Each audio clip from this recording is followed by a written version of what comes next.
Karachi water and sewerage board के उवैस मलिक को member कौमी असम्बली ने अवाम के सामने झाड़ पिला दी। डिस्ट्रिक्ट सेंट्रल के इलाके वाटर पंप पर मुजाहिरीन से जान छुड़ाने के लिए सरकारी अफसरान को इस तरह से झाड़ पिलाई।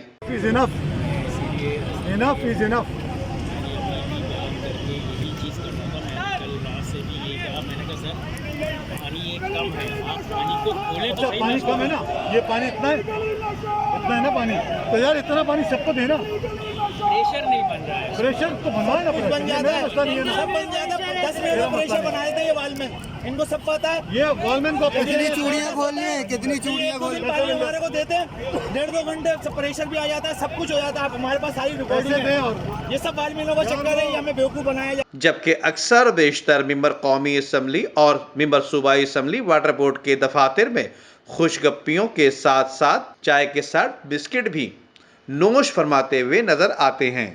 Nadeem Siddiqui, M7 city news, Karachi.